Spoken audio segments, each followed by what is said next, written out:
যে মানুষগুলো রিজনেবল, যে মানুষগুলো অ্যাটলিস্ট প্রগতিশীল চিন্তাও আমি বলবো না, মানে নর্মাল চিন্তার যারা আছে সাধারণ জনতা, তারা আপনার এই কথাটা বোঝে। এবং আমরা সবাই বুঝি যে আপনি ঠিক কোন জায়গা থেকে বলছেন এই কথাগুলো বা কোন বেদনার জায়গা থেকে। কিন্তু যেই জায়গাটা আপনাকে বুঝতে হবে সেটা হচ্ছে যে আমি কিন্তু আপনার এই প্রোগ্রামে এসে অসংখ্যবার এই কথাটা বলেছি বা বিভিন্ন প্রোগ্রামে বলছি যে 5ই অগস্টের পর থেকে বাংলাদেশে যা হচ্ছে এটা মার্কিন ডিপ স্টেটের কাজ হচ্ছে।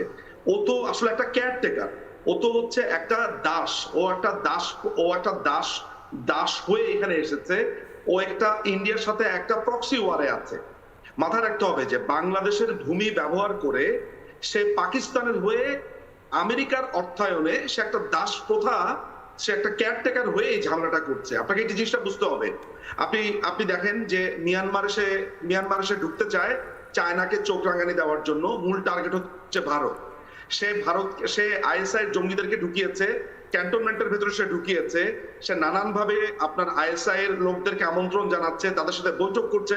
এই যে আজকে আপনি যখন কথা বলছেন আমার সাথে, ওই সময় নিরাপত্তা উপদেষ্টা খলিলুর রহমান দোহাতে, তখন আমেরিকার যে অ্যাম্বাসেডর আপনার আমি সরি তার নামটা ভুলে গেছি, তার সাথে এখনই তো মিটিং হচ্ছে।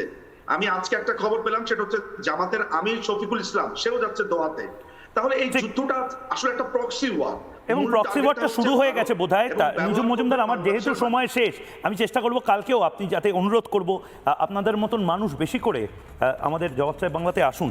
কিন্তু প্রক্সি ওয়ার বোধহয় শুরু হয়ে গেছে, কারণ যে দিনাজপুর, আমাদের পশ্চিমবঙ্গের যে দিনাজপুর, দক্ষিণ দিনাজপুর, যেখানে আসলে টেনশনের কারণ হচ্ছে ইতিমধ্যে দক্ষিণ দিনাজপুরে গ্রেপ্তার 3 রোহিঙ্গা। সার্চ অপারেশন চলাকালীন হিলি বাজার এলাকা থেকে গ্রেপ্তার। মাথায় রাখুন, হিলি এমন একটি জায়গা যেটা রেল লাইনের একদিকটা বাংলাদেশ, একদিকটা ভারত। এরকম জায়গায় হিলি বাজারে ঘোরাঘুরি করছিল 3 তরুণী, সেখান থেকে গ্রেপ্তার করা হয় 3 রোহিঙ্গাকে।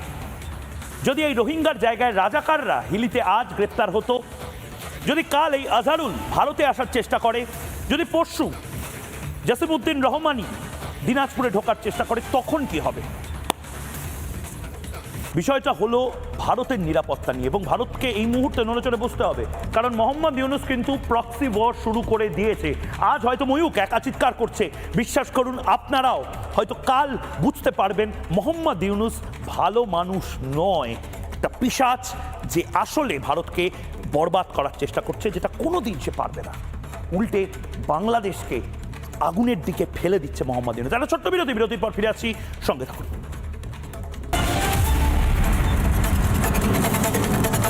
চায়ের আসল স্বাদ শুধু MDHT+ থেকেই আসবে। মাথায় দেখো লবঙ্গ এলাচ দিয়ে ভরপুর MDHT+ মশলা। MDH